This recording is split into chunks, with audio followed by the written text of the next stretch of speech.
You know some of the Michigan guys, but it looks like he's playing blue, white, red Canadian Threshold. That's the deck he played in his most recent we do not have a judge at this match. Tournament. James C. Allen playing a 43-38, some amount of land deck. So we should have a good match. This is an interesting matchup because the Canadian Threshold deck doesn't have counterbalance. So that's one of the problem cards. Is counterbalance hard to find in Canada? I don't know. It's just like sort of tempo threshold. It's a Canadian Threshold deck, but one of the hard cards to beat for the 43 land deck is counterbalance because they can just keep a 2 on top and always counter your life from the loams. But without that, he's basically just playing this tempo deck, and James Allen can quickly wasteland many of Nate's lands. And that's the plan. Ideally, combo out with quotes on there, get out a bunch of lands, get rid of all of his opponent's lands, neutralize all the threats, and win the game. It looks like James Allen wakes up to a hand he's probably got to keep. It's got Mana Bond and some lands. 2 Mana Bond, 4 lands. Top deck's a Maze of Ith. So he's got Maze of Ith, Misty Rainforest, Taiga, some other cards. Whereas Nate has 2 Tarmogoyfs, 2 Lightning Bolts, a Daze, and actually I believe it's Flooded Strand. Picks up another Daze. So he's got 2 Daze, 2 Lightning Bolt, 2 Tarmogoyf.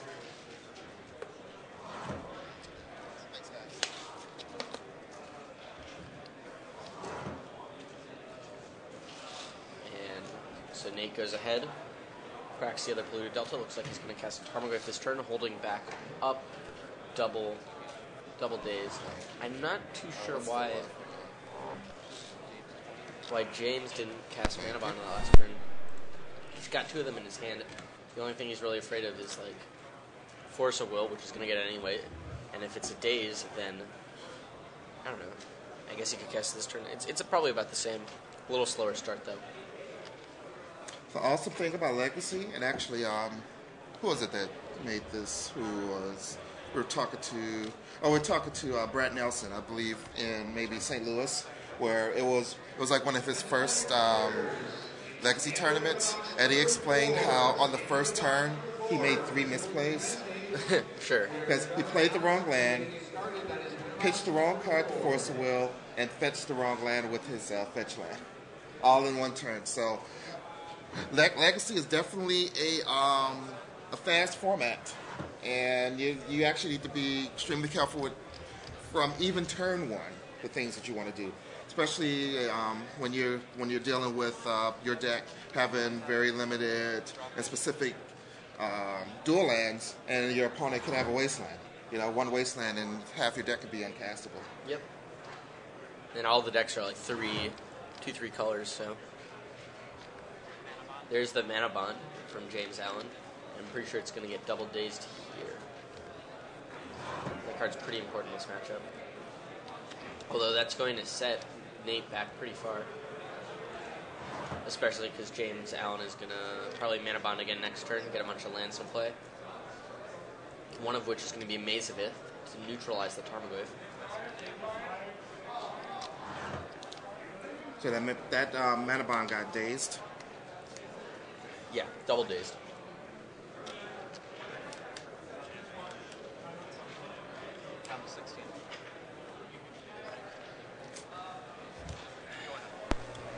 When you these walkie-talkies Nate plays his Volcanic Island out again, and an exploration is drawn for James.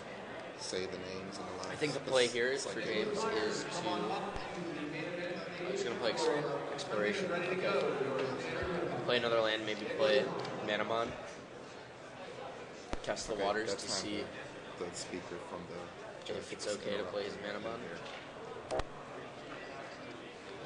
That Spellslinger is not too good against James. Probably going to get boarded out after this match. I mean, it's not horrible. It can. It only really counters Life from Loam, but in some situations, your only way to win is to tempo the deck out with counter spells and a couple of creatures before Life from Loam engine can get going. Ben agrees, just in case you didn't know. I agree with whatever Rashad says. That's right. Hey, isn't that my water? I've just been drinking all of them. Oh, okay. Sure that's not mine? It was closed when I opened it, so. Okay, if you say so. Oh no, I got the Rashad poisoning. Oh, you got cooties. All right, so we get another Tarmogoyf into the fray. That Tarmogoyf is currently a 1, 2, 3-4. 3. It's a 3-4.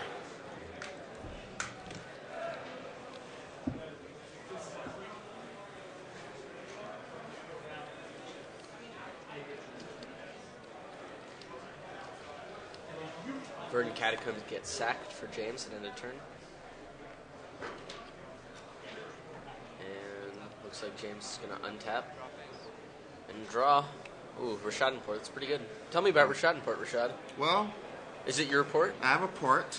Okay. It's off the coast of this land called Rashadia. And when you come to that port, we tap your land for some reason.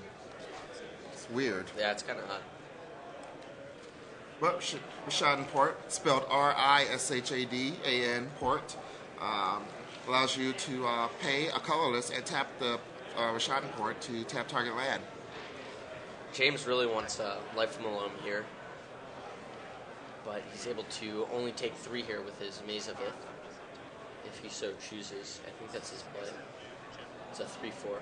Yeah, a little bit off the screen, there's a Exploration, Mana there's Bond. Exploration and a Mana Bond. And that Maze of It that he's tapping right now.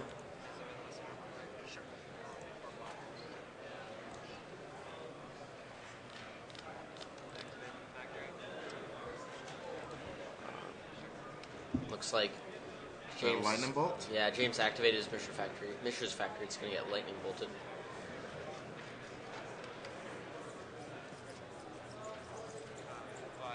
I think James is going to take. Take 3, or It's still 3. 3, yeah. Still land instant enchantment.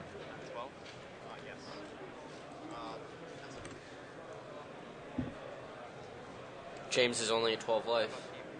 And draws there's life life from alone. I that think was pretty good. he's got to be happy about that one. Does he have a cycle land? He does. He uses a Tranquil Thicket. There's a cycle land, yes. Tranquil Thicket. It's really good.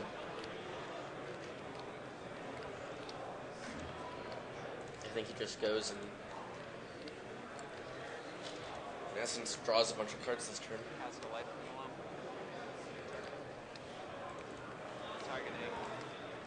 Unfortunately, Nate's tapped out, so you can't spell snare this pretty important Life from the Loam. Life from the Loam probably getting back. Yeah, this is a situation where Spell Snare would work because it's just a tempo card. But normally it's not too good against the 43 land. No, deck. it's basically it's like a pseudo time walk. Sometimes it's not even that. So James gets back his Tranquil Thicket, cycles it to dredge Life from the Loam. Dredging 1, 2, oh wow. Wow, those are like the 3 perfect lands. You got Tabernacle and Wasteland, so he's going to be able to Life from the Loam again, get back Tabernacle, put Wasteland into play, kill one of the Goyfs, and neutralize both of those threats. That's really good. Alright, so James has the engine going. He has a cycle land, a fetch land, and that's really all you need because that ensures a land drop every turn and an extra card or an extra Life Alone dredge, which is just as good as a card. Now with Wasteland and Tabernacle, the Pendrell Veil, Nate's going to have a hard time keeping creatures out there. One Wasteland, basically with a Mana Bond and an Exploration and a cycle land, one Wasteland in one turn can be used 3 times.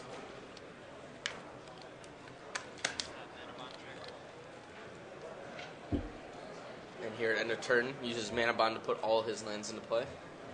Including the Wasteland and the Tabernacle. So Wasteland's going to get rid of 1 land right now, I believe, which is going to force 1 Tarmogoyf to go to yard. If you're in James' position, which land do you get? The red one. Okay, yeah, that's what I would go for, and that's what he does.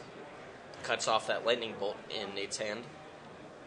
And now his other mana is cut off if he wants to keep a Tarmogoyf alive. Yep. Maybe the good decision, maybe to let one of them die. Keep one in play. Well, keep one's in play. He can't cast any spells, and that one Tarmogoyf is neutralized with the Amazing If. Or